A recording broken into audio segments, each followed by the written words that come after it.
Everyone, are we ready to get started? Are we ready to get started? Yes, okay. I know it's hard. We're at the end of the day and everybody's had a good lunch and a lot of information and programs, so we're happy to be here. So John and I are going, you guys have already met John. I have not had an opportunity yet, and you all have not met me. So what I'd like to do is to tell you a little bit about myself so that you know the scope of the questions that I can answer for you. And this is a different setup for us to ask me anything, because I'm usually used to just kind of running my mouth and talking anywhere from 60 minutes to 4 hours. So this will be a little different. I am Tracey, the safety lady Hawkins. I have been in business for 30 years this year. I have been in the safety business, so I get an opportunity to travel the country and from everywhere from DC to California to talk about living and working in a safe manner. November of 2022, something changed.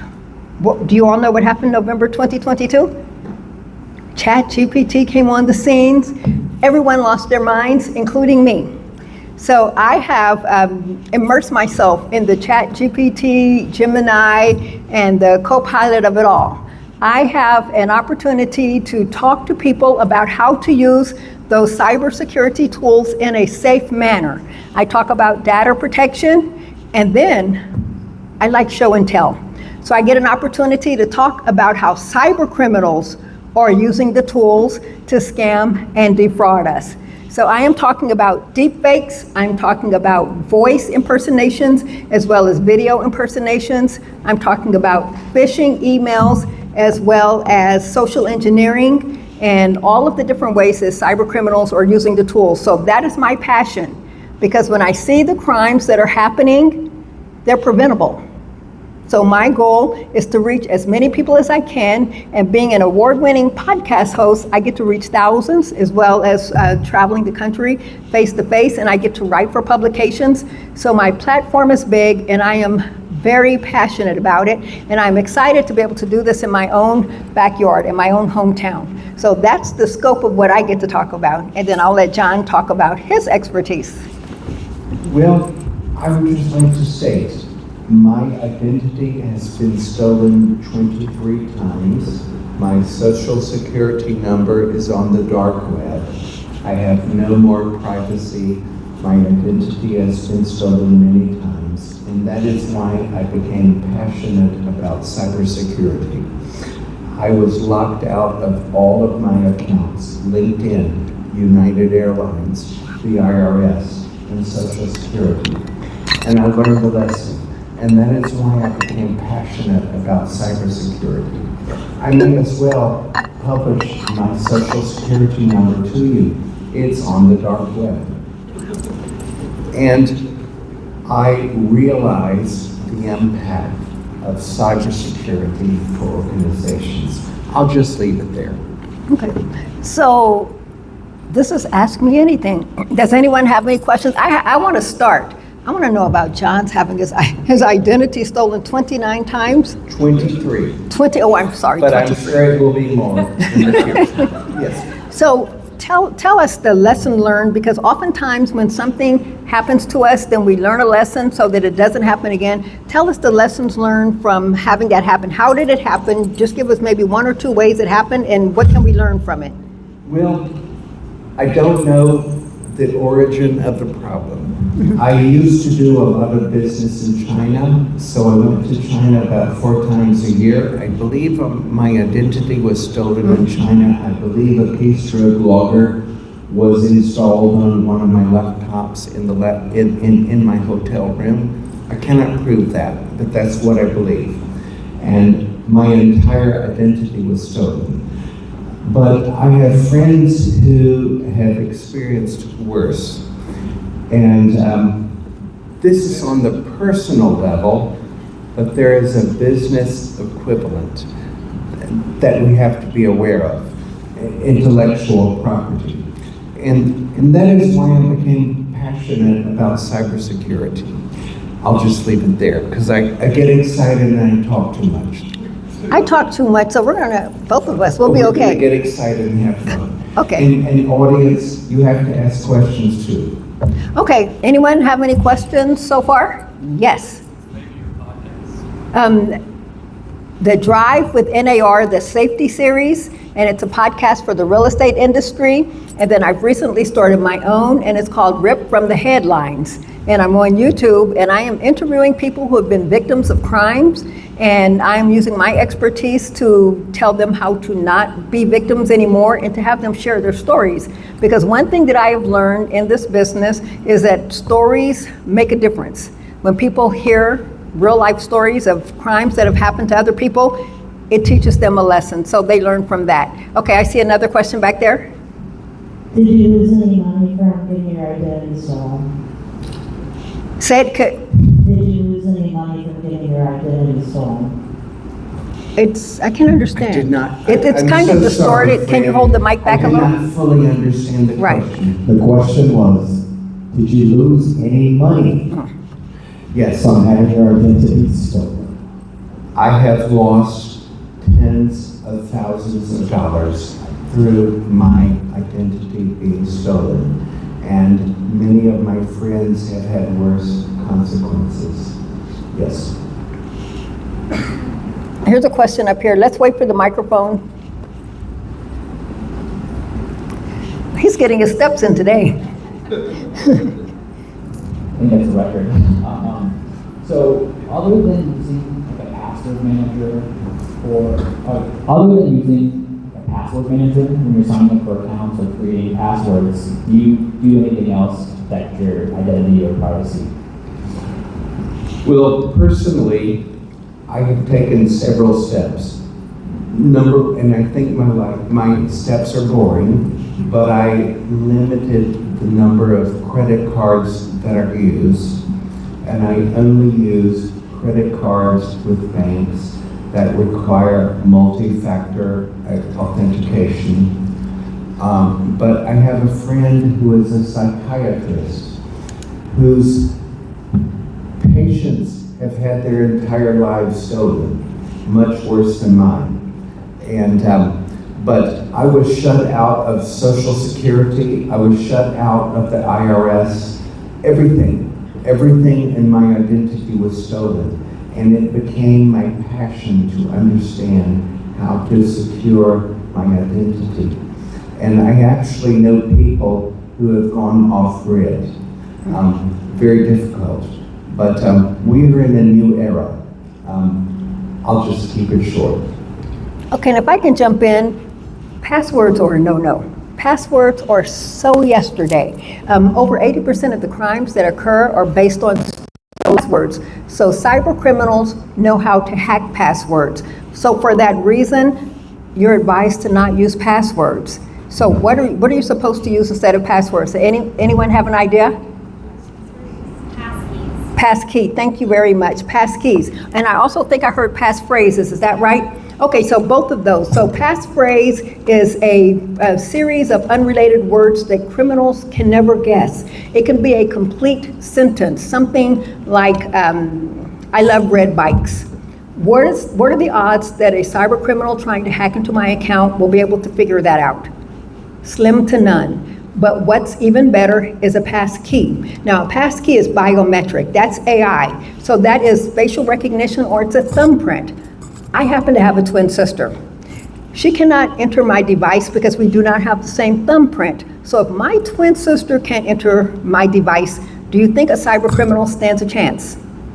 Absolutely not. So if you have the option, and if you're a Google customer, you can set up a passkey. So that way, any of my accounts, if you want to get in, if you don't have my thumbprint, you're not getting in. So that is the most secure way of keeping your devices safe and private, is a passkey. Who here already has a passkey? Okay, who here doesn't even have a password, no PIN on their device? Go ahead, raise your hand. Thank you. Okay, so that's the number one way. And then John mentioned multi-factor authentication. Who here is already using multi-factor authentication to log in? Okay, almost everyone. So I forgot where I was. So of course you are. And that is something that a lot of people don't take the extra step. So cyber crime is a people problem. It is a human problem. It is completely preventable. And one thing that I say when I start my classes is if you listen to me, if you do what I ask you to do, you can actually never be the victim of a cybercrime. They're completely preventable. Anyone else have a question? I see a hand over here. Yes, please, sir. Okay. I can be loud, but Yes, sir. If we have to have a mic, you have to have one.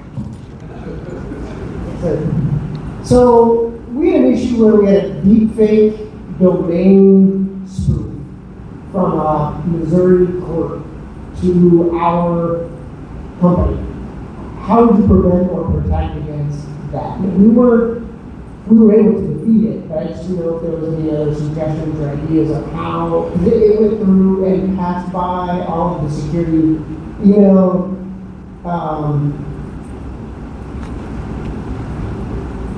tools, for lack of a better word,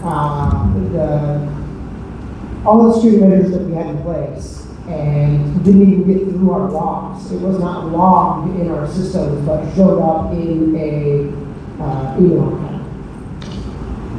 Well, sir, I hope I can respond to your question.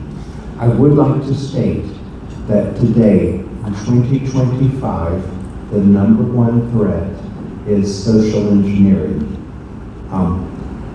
Email compromise by voice, video, that remains the number one threat. And we're still vulnerable. So I would recommend that a mitigation effort would be training in the organization from the board down, just education. So I'm embarrassed to state I'm a victim of identity theft. And I have 3 academic degrees and I succumbed to identity theft. I was fooled. And I'm embarrassed about that.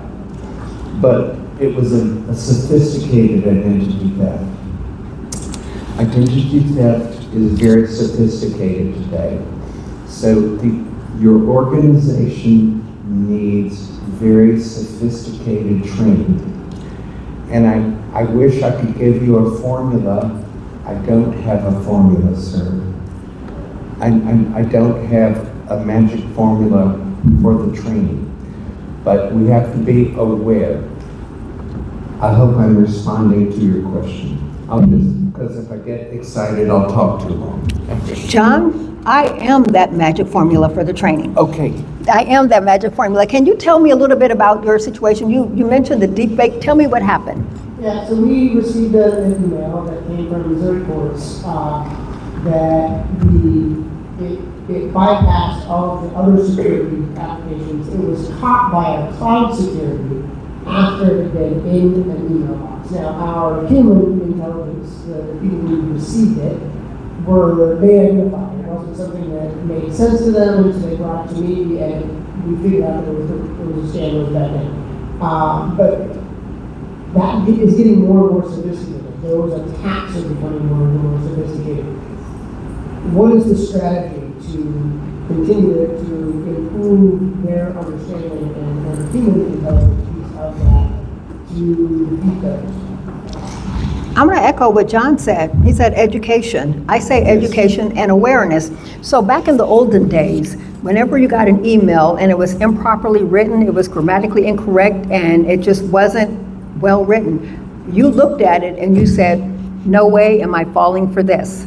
But nowadays, the tools that we love, the chat GPTs, the co-pilots, we love them. And if you're not a good writer, now you are, because they level the playing field. So all of us can write well now. So can cyber criminals. So cyber criminals are writing the phishing emails now, and they are grammatically correct. And if you don't know, this is where awareness, this is where education comes in. If your employees, or if you don't know to question it, you're looking at this professionally written email and you're thinking it's okay. And when it says click the link, you click the link. I mentioned I like to tell stories. I don't know if you all remember, maybe 3 or 4 years ago in Las Vegas, the MGM Grand Caesars Hotel had a data breach. It was all across the news. And it talked about not being able to register. You couldn't register, their credit card machine didn't work, the card keys to the room wouldn't work, you couldn't even get up on the elevator without a key because their system had been hacked. One employee was socially engineered and caused all of that havoc. That one employee did not realize that there are criminals who are out there solely to trick you into giving the wrong information and to giving information that will allow them to do that. Caesars ended up paying $10 million, and that's just the monetary damage. The reputational damage, you can't measure it. So again, awareness and training, and I attended a lot of the sessions today, and I heard people talking about the phishing practices that we're just making sure that everyone knows not to do that. I am of the school of thought that says if you teach your employees, if everyone learns right up front what not to do, then at least they are aware and they will question it. There was a story about an executive who got a phone call from his CEO, and he said, I need you to transfer $242,000. So he transferred $242,000 because the CEO told him to. He called them, it was the CEO, they talked all the time on the phone. When he called to confirm that he had done it, he learned that it was a voice deep fake. That money is not coming back. And I know you all heard the story about Tokyo, about the video deep fake. If an employee got an email and it was asking for information, he said, no way am I falling for that. And then so he got an invitation to a Zoom call, a video call, and he logged in and he's looking at the screen of the executives in his company. And then someone told him that he needed to wire a series of $25 million. So he's looking at the screen, he's looking at executives telling him to do that. He wired the $25 million. Every person on that video was a deep fake. That $25 million is not coming back. So when I do my training, I do show and tell. I'm showing the pictures, I'm showing the stories, because once you see that, yes, it is happening in real life, and yes, it can happen to you, I can guarantee you it won't happen to you, because now you know you at least will question everything. Any other, oh, go ahead. I would like to add, every person in this audience is sophisticated. You have knowledge of fraud. You can recognize when you get a fake email. But your employees and your coworkers might not be able to do that. Have humility and educate and train them. And that's going to be a hard process. So I had to train my mother, for example. My mother had a high IQ, but she was able to be fooled by smart people who could create fake emails. No matter what you think about your organization, you are smart people. You are sophisticated, but not everyone in your organization has your level of sophistication. So first, have humility, because your employees and your coworkers want to do the right thing. Focus on that respect and educate them and train them with humility.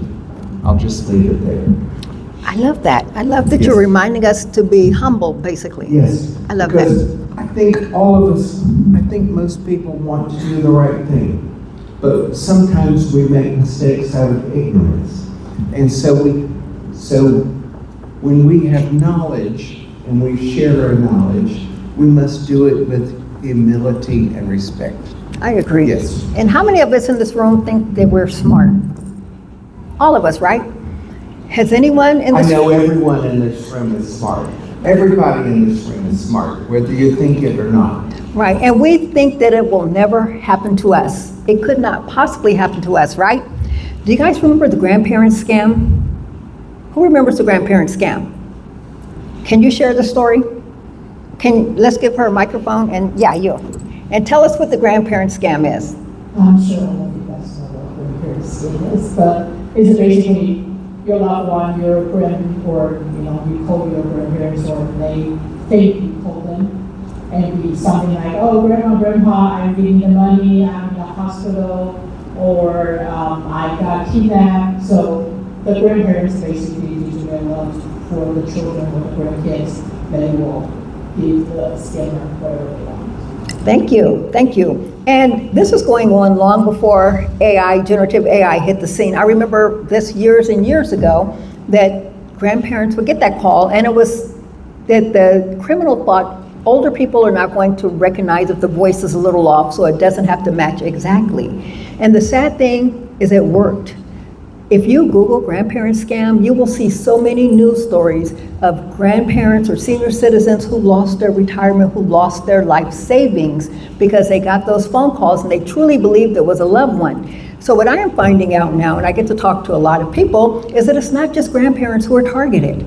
People are targeted, just regular people are targeted regardless of age, and it's a loved one's exact voice. It's not a close voice. All it takes is 3 seconds of your voice for a cyber criminal to create a duplicate of an impression of your voice, the exact same voice. So imagine a loved one in your family getting a phone call. And I had a guy come up and tell me that his son called him and said, "Dad, I've been in an accident," and this is a real life story, not just a story you see on the internet, but a real life story. "I've been in an accident and the person won't call the police if I send them money. So can you please wire the money to me?" And this guy almost did it. And he stopped and he thought about it and he called his son, and his son answered the phone. Of course, it was a voice deepfake. So it can happen to any of us. It can happen to all of us. So my goal is that everyone needs to be alert and aware. So I talked to you about the voice deepfake for the business. We've talked about the personal deepfake, someone in your family getting a phone call, even you. Who can tell me what the solution is? What is one thing that every single person in this room can do that will stop these deepfake voice phone calls cold? Yes. Have a code word. Have a code word. Yes. Thank you. Have a Yes, code word. brilliant. Only your family knows. Exactly. So this is for your business. If you have a business, and we talked about the receptionist or whoever's on the front line taking payments. One of the sessions today talked about the accounts payable. If you get an invoice and it says you need to pay this right now or you're going to lose your terms, if your employee, if you have not been trained that this kind of crime is out there, the urgency, the sense of urgency is clue number 1 that there's a problem. Number 2, if they're asking for something personal, proprietary, or financial, then you need to question it. So every single business must have a code word before sharing information. And I'm not just talking the accounts payable, I'm talking any kind of information whatsoever. We know here in Jackson County that there was a data breach that caused the courthouse to be shut down. We know the City Hall had one. We know that the Scout transportation system had a data breach. Typically, one person was tricked into sharing that information. Have a code word with your family. So if a young kid answers the phone, or a senior citizen, anyone else, and if you question it, ask for the code word. If they don't know it, hang up the phone. Or even better, hang up and then call on a number that you know is the accurate number and not based on anything else. So that's the number 1 way to stop it completely. Any other questions? Well, I would like, oh, yes, please say that. I'll take this all day.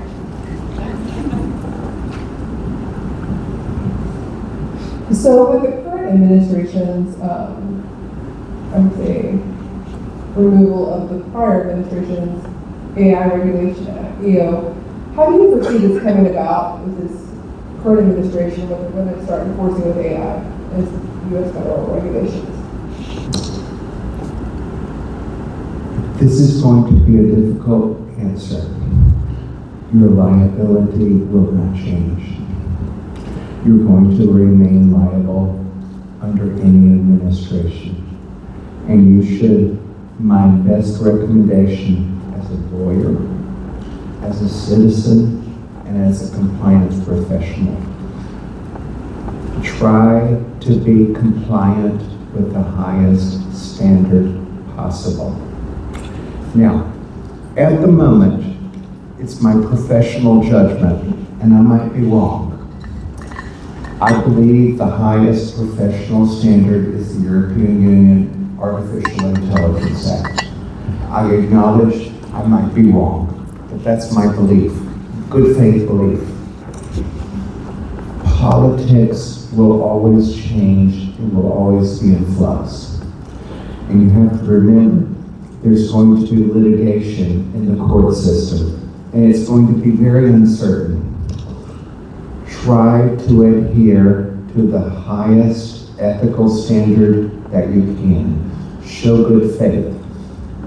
I get real nerdy and boring, but I have to say, so if the Department of Justice comes in and investigates you, if the Federal Trade Commission comes in and investigates you, if the State Attorney General comes in and investigates you, if you have documented your decisions and you have shown good faith to be ethical and honest, you're going to be treated better.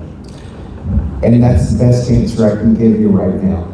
I could talk for 30 minutes. I get real excited about it. It's my passionate topic, but I'm going to restrain myself, okay? Okay. But just show good faith. Show good faith, friend. And I agree with John that the EU has the most stringent laws. And like you said, the previous administration valued cybersecurity. Hey, AI tools, you better protect the consumer, protect their data. The current administration values innovation. So if there are a lot of policies, then AI companies were saying, we're not going to be able to be the best that we can be. So we need you to remove some of those regulations so that we can do our thing. So that's where we stand now. So the solution is governance. If you have AI being used in your organization and you don't have any kind of governance or safety policies, that's going to get you in trouble. When AI first came out, it was the wild, wild west. We heard that over and over again. People were doing their things. If you have people in companies, some were using it to write content, some were writing marketing, social media posts, some were writing books. They were writing all kinds of information, right? And just using it any kind of way, creating images. No one stopped to tell them that we need to get safety policies in place. No one told them that the information that you put in the tools is public information. So you're uploading your business data and the documents and the financials, and you're having the tools create great reports and graphs and charts because they can, but no one told you that that is now public information. There have been a lot of big name companies that have had data breaches. Samsung is one because their employees didn't understand that you can't put personal information. I saw someone who got a medical report from their doctor. It was a big analysis, just a whole big workup. They uploaded that into one of the tools to get recommended dietary suggestions, exercise suggestions, medical suggestions. So what they did is they told the entire world their medical history. So before anyone in any organization starts to use the tools, there needs to be a conversation about what not to put in the tools. Do not put any business or financial or proprietary information there. So that is probably the one thing that I think most people forget. John mentioned the FTC. So you can use ChatGPT or Gemini and you can write the best descriptions, the best marketing information, but guess what? Those tools hallucinate.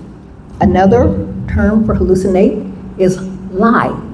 They lie, they make up stuff. So you're trusting what they're saying, and if you don't know to question it and you're copying and pasting it, so now you've shared information that is false and misleading, you're going to have a problem with the FTC.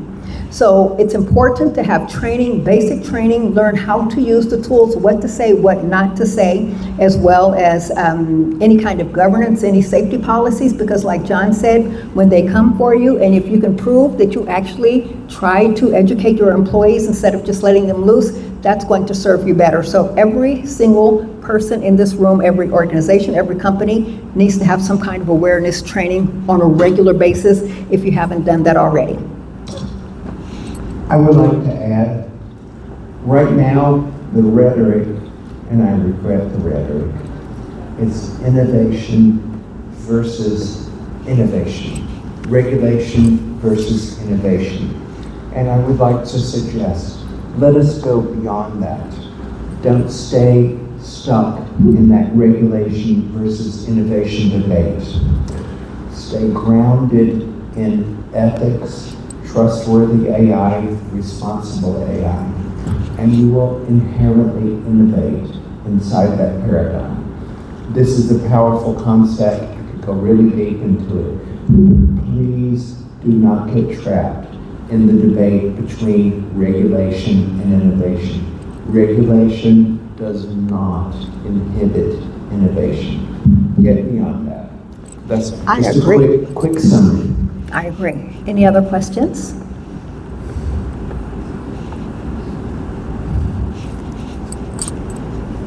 Really? Is anyone here, has anyone here ever had any kind of generative AI safety training, kind of talking about the topics that we've talked about? Let me see you raise your hand nice and high if you've had some kind of safety training.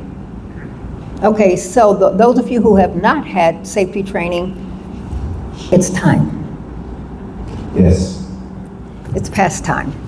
Anyone here ever encountered a deepfake, either a phone call or a deepfake image in real life? I see someone, maybe, maybe not. Do you have your hand up?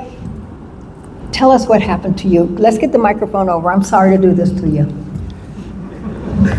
He looks like he likes it. He's smiling.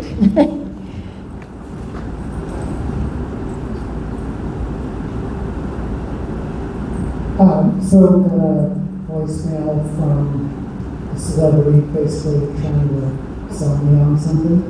And it's definitely not that. Can you speak up a little bit? There was a celebrity supposedly that left a voicemail to buy whatever they're trying to sell. Maybe That was, it's I don't AI think. that created this. Okay, so you're talking about the celebrity deepfakes? Yeah. You know, let me tell you the one, and did you have a question? Okay, but let me tell you the celebrity deepfakes that should petrify all of us. I spent a lot of time on YouTube. There was a deepfake video of Ukrainian President Zelensky. Did anyone see that video? Okay, you know what happened. In the video, we're looking at President Zelensky saying, "The war is over. Lay down your weapons."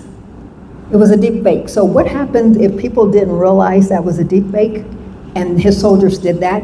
That could be detrimental. There was a picture 2 or 3 years ago of the Pentagon on fire, and the news stations reported that there was an explosion at the Pentagon. They didn't fact check it before they published it. It was a deepfake. So it's important that we all look at everything with a skeptical eye. I am not saying be paranoid, but what I am saying is that we can no longer believe what we see, what we hear, or what we read anymore. And I think with education, we're skeptical, but we're not paranoid. Paranoia will paralyze you. So we need to all realize that that perfectly grammatically written email may be deep fake. That picture that we're looking at may not be real. Social engineering on social media is frightening. How many of you all have ever seen a social media post where it says, "Show us your first car"? Anyone ever see those posts? Anyone ever respond to them? He's got his hand up. Okay, because those are fun, right? What street did you grow up on? What is your pet's name? So the one that scares me to pieces is when they said, "Tell us your birthday and show us a picture so we can see how you look, how you age," pretty much.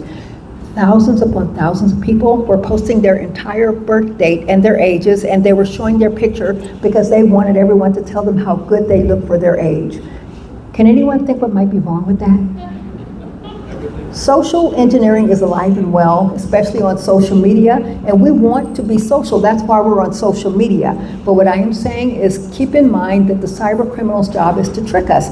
Let me ask a question. Who here remembers their first car? First car. What was, give me some, shout it out. Give me your first car. What was it? Okay. Who said that? I keep forgetting where I am. I keep forgetting, and you've heard me talk before too. I keep forgetting where I am. Anyone have a favorite book? What was it? Did I hear a favorite book? Why are you guys not talking to me? Because you know what I'm doing, right? So imagine me doing that in a room with people who are not like us, who are not tech-minded, and they're answering it. They're excitedly answering it, and then when I get done, I say, "Guess what just happened? You were socially engineered," and the looks on their faces, and it's not something to be ashamed of because we all want to be social.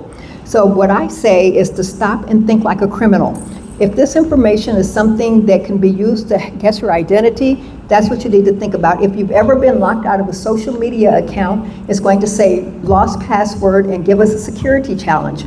Those questions are the ones that we answer without thinking twice. So stop, pause, and think before you answer any kind of question. And that's something that we do it automatically, but you have to have a level of distrust, especially in the age of AI. Yes, a question.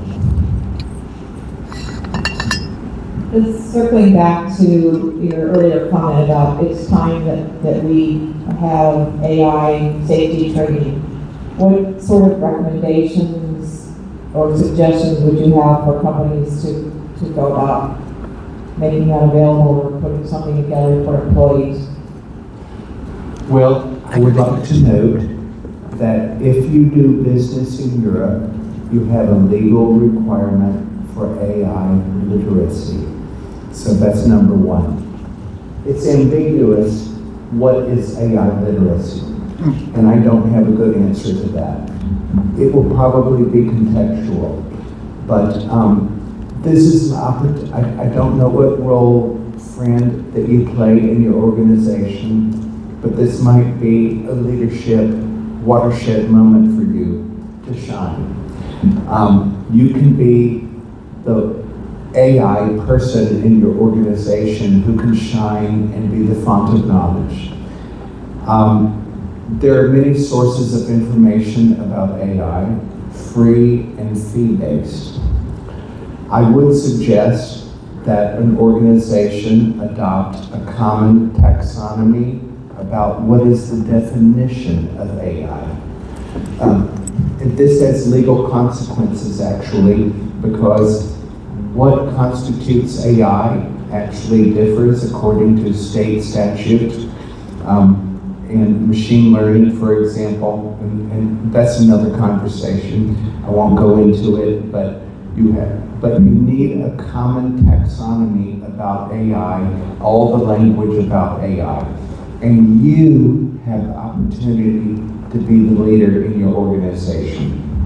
Now, I would like to say, if you're in a small startup, you can go to your public library and you can sign up for free LinkedIn learning courses. And you can get education. You can get education on YouTube. If you have budget, you can have an enterprise contract with Coursera or Udemy. But you need a common taxonomy and a common understanding about what is AI, what is not AI in your organization.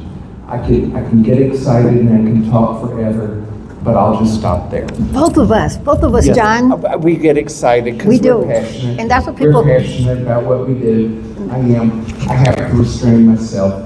But friends, just get educated. And if you don't have a budget, there's lots of free resources. Go first to your public library. Just ask your public librarian. You might be surprised what you have access to. And just get educated.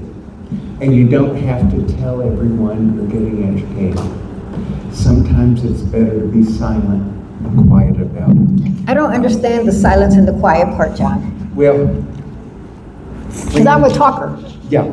So I was a VP in a very large organization, and it was very political, and everything that you did had political consequences. So sometimes it was better to be silent about what you do. And I cannot give generalized advice about what to do in these circumstances. Sometimes it's better to publicly proclaim what you're doing, to have power in an organization. I was in a publicly held company. I was a VP. I was very visible. I had to be very visible. But sometimes you need to be quiet and invisible. He was looking at me when he said I that. hope it makes sense. It makes perfect It's sense. a power move. Sometimes invisibility is a power move. Yes. I need to learn that. Yes. Wow. It's a different topic.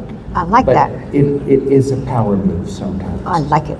Yeah. We could talk a long time ago. I know we could, we both could. So when you talk about employers and the cybersecurity and generative AI cybersecurity training, I had an organization and I wanted to offer my training. This is what I do to small businesses, to startups. And I had this organization said, that's not an issue for them.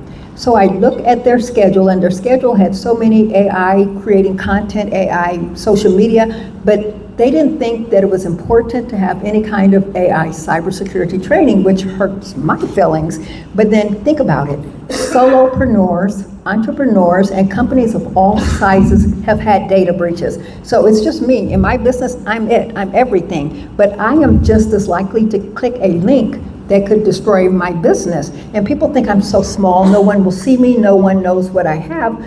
All it takes is one breach. You have information. If you're a business owner, you have information. If you're just a regular person, you have bank information. And think about a cyber criminal. If they can get $500 from you, that's a good day for them. So every single person in this room needs to take cybersecurity seriously, not just for a business, but for you personally. Because the cyber criminals, they're coming for all of us. And I hate to say it, and I had someone just say the other day, it's not when, and it's not if, it's when. So all of us will and can be impacted by it. If not you, someone you know. So we all need to be alert and aware. I just have to add, and I know it's a side point, but I feel passionate about it. So your executives that you have to get budget from are reading the Financial Times and the Wall Street Journal. And this is going to be painful for you, but you need to subscribe, and you need to understand the vocabulary in the Wall Street Journal and the Financial Times. And this is more subtle. You've got to understand the level of abstraction and generality at which your business executives are talking about cybersecurity and AI. You've got to adapt yourself to that communication style. It's painful sometimes, but you have to learn it. It is like learning a new language. I learned this lesson for many hard times, but I promise you, it is worth your effort, and I'll just leave it there. Any other questions? We have a quiet group this afternoon. Okay, here's a question from me. Who here has a business that has a cybersecurity policy in place already right now? Oh, it's got I see one, I see a few. Does your cybersecurity policy address generative AI the way I've talked about it? Can we get a microphone here? I'm sorry. Okay, tell us if your policy specifically addresses generative AI cybersecurity and not just cybersecurity alone. We have a AUP in place that is signed annually by all the employees of our company that includes the use of and the directive use of AI or prohibited use of AI within the company. How many companies ban AI? How many of your organizations, raise your hand nice and high, said employees cannot use AI whatsoever? Okay, so for those companies that have banned it, know that your employees, you're probably using it anyway, but the problem is you're not getting training, so you're using it incorrectly, and then you don't know about AI. So there are school districts. Is anyone here familiar with We Code KC? It's a STEM initiative, and I'm happy to be a lead for them. And schools locally are not allowing students to learn generative AI. Even my granddaughter's high school will not allow it. And I had an opportunity to teach classes at Shawnee Mission West. They won't allow it in the regular classrooms. Is AI going anywhere? Yes or no? It's not going anywhere. So for those schools that are not allowing students to learn how to use it, those kids are going to be behind. There's no excuse for it. Education is the key. People are worried. You guys saw the article, recent article, what was it, the New Yorker, that said students are cheating their way through school using these tools? There's a way to do it. There's a right way and a wrong way to do it.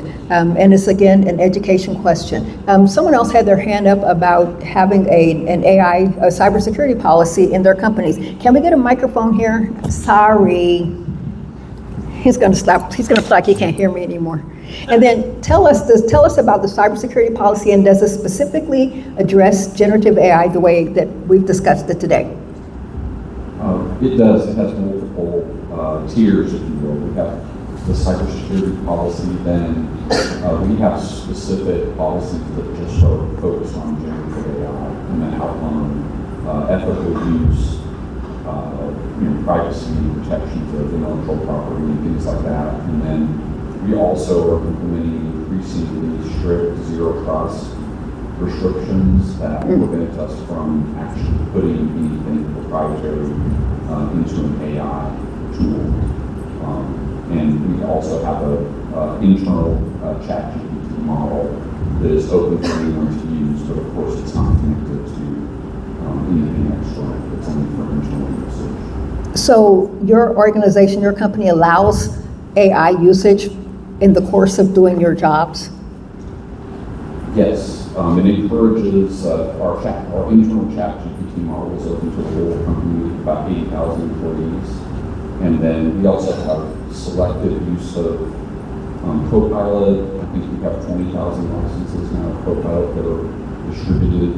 And then we have annualized training that has to be completed as part of, we're in Europe. So we have strict policies around annualized training that has to be completed by all employees for AI usage. Wow, and most organizations have Microsoft, so they have Copilot. You mentioned ethics. Generally, what is the conversation about ethics in your policy? It's lengthy. I work for a pharmaceutical company, so ethical use is around, not exposing patient data. It's also around ethical use of development of pharmaceutical products, and then also ethical use of, obviously we're selling pharmaceutical products globally, ethical use around AI when it comes to sales and marketing activity. We have an internal SharePoint site that is just around AI ethics, and I don't know, it probably has 50 pages that talk about different aspects of it. Okay, wow, thank you so much for sharing. When we talk about ethics, one of the first things that typically comes to mind is plagiarism and fact-checking. So one thing you need to understand, and a lot of people don't, but I'm sure you all do, is that I mentioned it earlier, that AI hallucinates. So a lot of people don't realize that the information that we're putting in is how the tools learn. So the information that's there comes from the internet. Did you all see the recent story where that's becoming a problem? Because people who are using the tools are not necessarily, how do I say this nicely? They're not necessarily smart. So they're putting information into the tools that is incorrect to start with, and it's learning from that information. So the content that it's creating now is more than likely, it's getting less and less accurate. So you need to fact check everything. I show, in my classes, I show how to use the tools not only to stay safe, but how to use them in a productive manner. So I get to show a graph. So I talk to salespeople sometime. I will show a graph with statistics, and I will show how you upload that graph, and then you turn that graph into a blog post, you turn it into a marketing email, you turn it into social media posts, and you turn it into further content. So what I have to stress each time is that you must fact check everything. Every statistic, every number, every fact must be fact checked. And then you can't copy and paste it. That's where you get into plagiarism trouble. You must tweak it and you must fact check it. ChatGPT and I co-wrote a book about cybersecurity.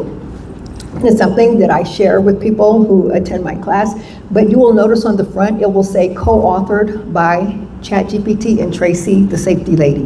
Whenever on my slide presentations I show an image that's a deepfake, you will always see created by AI. So always credit it. And that's something that I had the opportunity to talk to the students about, the high school students, is you credit everything. Don't pretend that it's yours. Whenever we hear about AI, you almost always hear about bias, right? Who can tell me the bias that these tools have? What is the conversation typically when we talk about bias and generative AI? Anyone want to jump in on that? Well, could I add a comment Yes. that goes in a different direction? Mhm. We have limited time, and in our limited time, I'd like to remind you of some cold, hard, difficult news. Your employees are using shadow AI. And insofar as your organization promotes productivity, the use of shadow AI will increase. Insofar as you outsource your work to contractors in other countries, the use of shadow AI for your proprietary trade secrets will increase. And you need to think about that. Shadow AI does increase productivity. We know through surveys, Writer.ai, the survey, that employees are paying personally out of their pockets to subscribe to a premium AI service to debug code, to create code, and your trade secrets are being exposed there. I just need to note that. I don't want to divert from this important conversation, but I need to note this important issue. So there's a cultural issue. Your employees are going to ask the question, am I going to be replaced by AI?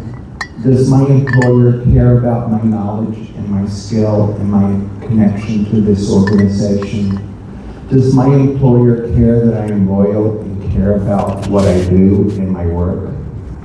You're going to have to think about that.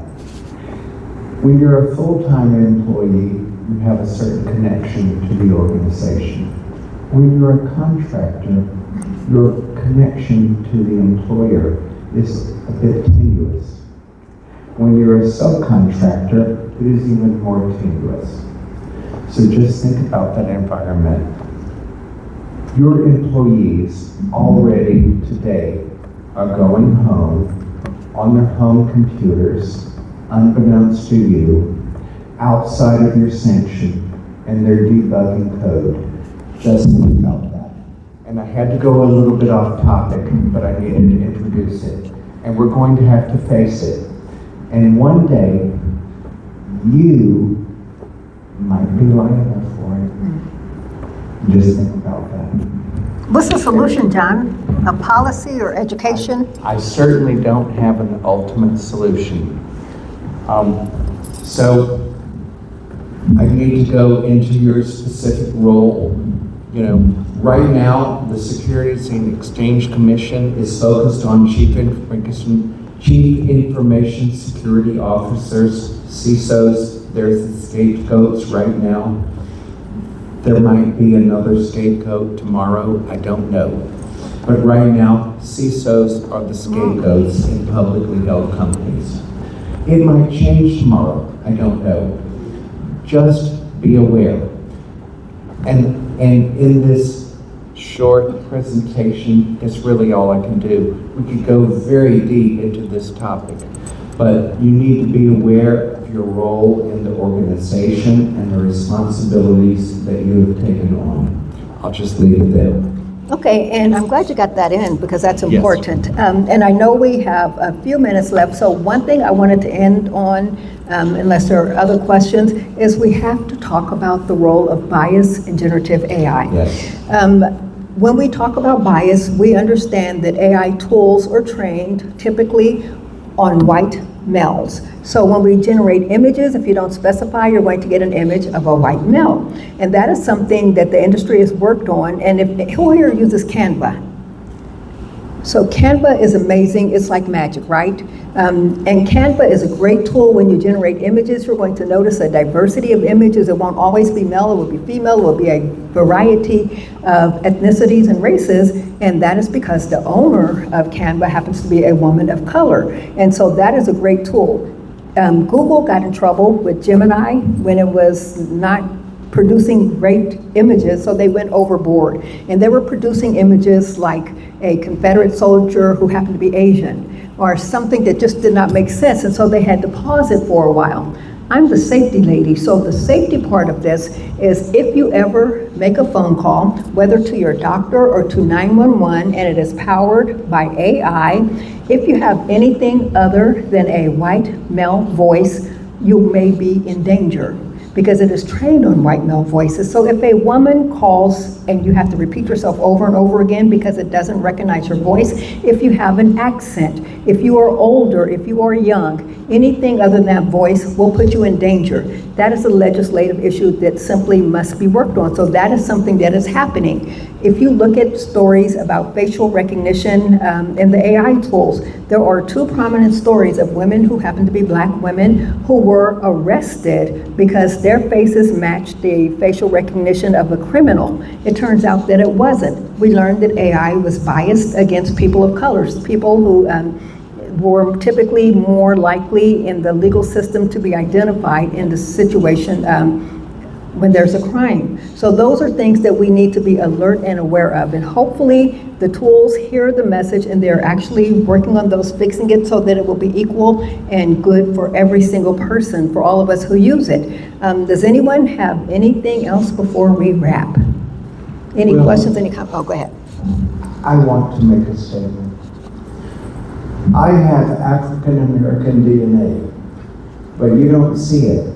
I look like a white guy, but I have African American DNA. I have African American ancestry.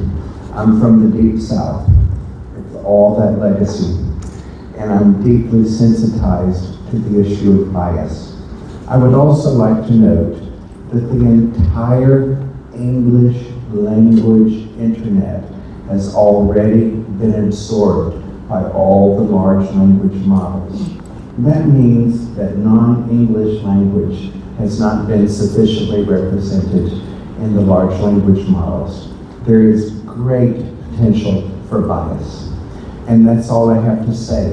And I don't have a solution about how we guard against bias. I don't have a solution, but we have to pay attention to it. The AI companies have to do that.